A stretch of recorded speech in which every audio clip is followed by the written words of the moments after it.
Hello friends, आज हम conventional slab checking करने के लिए आए हैं।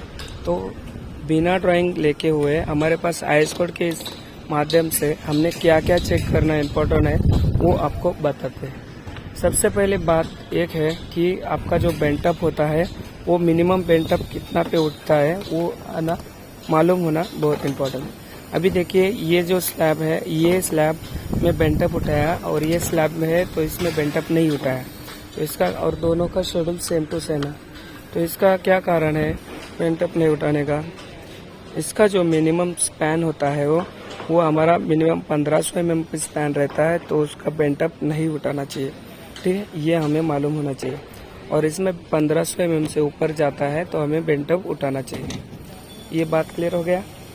और एक है जो हमारा बार होता है, हमारा ये जो बेंटअप वाला बार होता है इसमें टॉप में जब एंकरिंग करता है तो इसका जो यल कितना होना चाहिए, मान लीजिए ड्राइंग में नहीं दिया है तो इसका मिनिमम यल जो है हमारा स्लैब थिकनेस है उसमें एक कवर माइनस करके इसका यल रखना इम्पोर्टेंट है। ठीक है, दोनों तरफ में जो बेंटअप होता है उसका यल जो है एक कवर माइनस करके इसको रखना इम्पोर्टेंट है। ठीक है, दूसरा बात, अभी यहाँ पर जो बेंटअप है तो बेंटअप कितना मतलब कैसे उठाते हैं, तो जो स्पैन होता है जैसे बीम टू बीम जो स्पैन होता है, जैसे ये देखिए प्लाई दिख रहा है स्लैब का बॉटम ओनली, तो उसकी जो स्पैन लेंथ होती है उसको अभी जैसे कि यहाँ पर एंड है तो एंड के लिए कभी भी L/7 के लिए उठाना चाहिए, स्पैन डिवाइड बाय 7। ये देखिए, और यहाँ से बॉटम को मार्किंग करके उतना रख के हमें यहाँ से उठाना चाहिए। एंड होगा जैसे कि यहाँ से आगे कंटिन्यू स्लैब नहीं है तो ऐसे टाइम में इसको एंड होता है, और चाल भी नहीं है, चाल जो डायरेक्शन है वो दोनों का सेम आना चाहिए। जैसे यहाँ कर स्लैब कर रहा है और इसका स्लैब है, दोनों का डायरेक्शन सेम होना चाहिए, लेवल सेम होना चाहिए, तब उसको चाल बार कहते हैं। जैसे यहाँ पर देखिए इसका लेवल सेम है, ठीक है, टॉप लेवल सेम है। दूसरी बात, इसमें जो हमारा डायरेक्शन जो है वो दोनों का मेन डायरेक्शन सेम है, इसके लिए यहाँ पर 4 बार हम इधर और उधर में L/4 करके हमारा जो डिस्कनेक्ट किया हुआ है बार, ठीक है, बेंटअप को। अभी एंड में होगा तो L/7 जब कंटिन्यू करते हैं, जैसे यहाँ पर हम कंटिन्यू देखा है, अभी देखिए यहाँ गाला का जो मेन बार और यहाँ का गाला का मेन बार सेम डायरेक्शन है, तो ऐसे टाइम में हम इसे कंटिन्यू कहते हैं। तो इसको जो बेंटअप वाला बार होता है वो देखिए यहाँ पर बेंटअप उठाया, तो ये बेंटअप होता है L/5 में बेंटअप उठाता है। जो लेंथ है यहाँ से मतलब पूरा स्पैन डिवाइड बाय 5, तो उतना हमारा बॉटम में मार्किंग करके उतना पे ये मेजरमेंट मिलना चाहिए।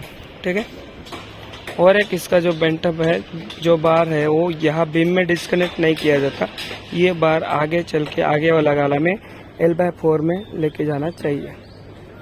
ये हमें इम्पोर्टेंट है। ठीक है, और एक बात है, जब हम फिक्सिंग करते हैं तो यहाँ पर 2 बेंटअप है, तो यहाँ का जो बेंटअप वाला बार एक बीच में रख के इधर में L/4 का स्टील आना चाहिए। ऐसे ये देखिए यहाँ से इधर 2 L/4 गया तो बीच में बेंटअप उठाया गया है, ऐसे हमारा स्टील जगह पे फिक्सिंग करना चाहिए। ठीक है, और एक बात है, जैसे कि हमारा जो स्पैन होता है, जैसे हमारा लेंथ, इसका छोटा लेंथ है और इसका लंबा लेंथ है और 2 स्लैब है, ऐसे टाइम में जो हमारा जो छोटा बार होता है वो नीचे रहना चाहिए। जैसे कि हम ही देखिए यहाँ छोटा बार है, इसके लिए नीचे रखा हुआ है, और ये लंबा लेंथ का सरिया है, मतलब स्पैन का लंबाई है ज़्यादा है, इसके लिए इसको ऊपर रखा है, डिस्ट्रीब्यूशन कर दिया। जैसे कि जो मेन रहता है उसका कभी भी स्पैन लेंथ कम होती है, इसके लिए उसको नीचे रखा जाता है। ये हमें बिना ड्राइंग के मालूम होना इम्पोर्टेंट है। ठीक है, और इसका जो कवर ब्लॉक होता है तो हमें कभी भी कवर ब्लॉक को जैसे यहाँ लगाया नहीं है, ये देखिए यहाँ बराबर लगाया हुआ है, जो बेंटअप के नीचे बराबर में लगाया हुआ है, तो यहाँ पर नहीं लगाया हो तो इसको बेंटअप के बराबर नीचे थोड़ा सा लगाना चाहिए। कभी भी लोड आता है तो ये बेंटअप से यहाँ पर बराबर आपका ये बेंटअप सोएगा नहीं, इसके लिए ये बेंटअप के नीचे हम लोग कवर ब्लॉक लगाना चाहिए। ठीक है, और स्टैगर्ड जितना हो सकता है, मतलब स्टील जो है शटरिंग टच नहीं होना चाहिए, कवर ब्लॉक में ही कवरिंग करके ही ये स्टील होना चाहिए। जैसे संक, ये देखिए संक स्लैब है, यहाँ पर भी देखिए जो मेन डायरेक्शन किया हुआ है उस डायरेक्शन के हिसाब से यहाँ पर भी रेनफोर्समेंट फिक्स किया है।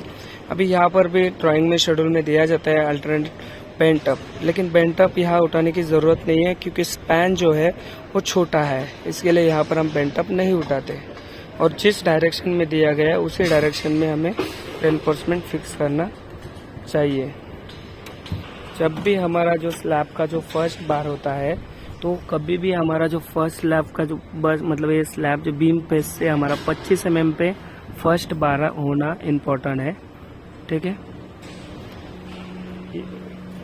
ये बीम पेज से 25 mm पे हमारा स्टील चेक करना चाहिए, मतलब 25 mm पे मिलना चाहिए। ये बीम पेज से 25 mm हमारा स्टील होना इम्पोर्टेंट है। यहाँ पर भी देखिए यहाँ वन वे स्लैब है, तो वन वे स्लैब में हमें देखिए दो तरफ में बेंट अप होता है और बाकी जो डिस्ट्रीब्यूशन होता है, ठीक है।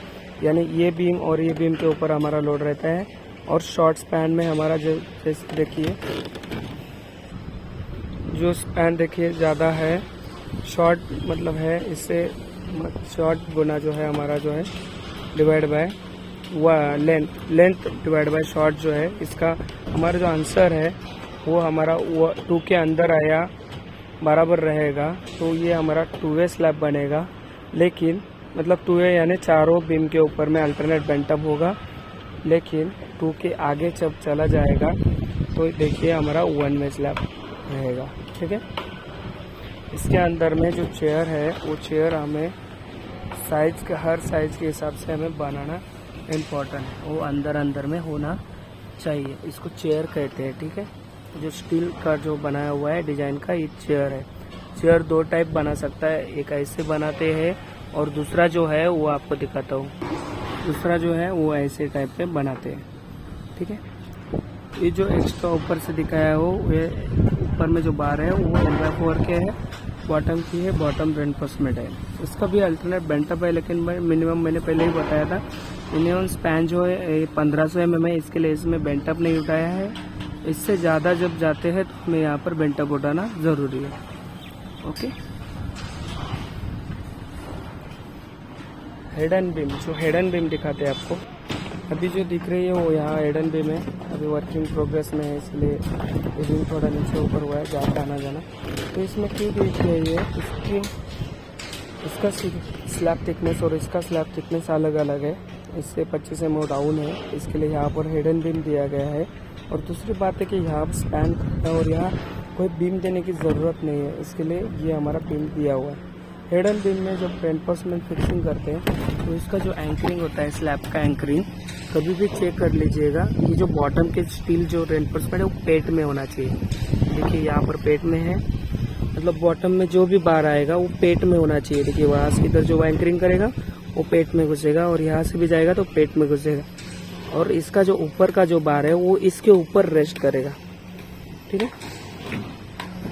ये चेक करना आना चाहिए। और कॉमन है हमारे जो बीम के जो रिंग स्टीरप्स होती है उसमें कवर ब्लॉक लगाना पहले से नहीं हुआ तो बाद में कवर ब्लॉक लगाना इम्पोर्टेंट है।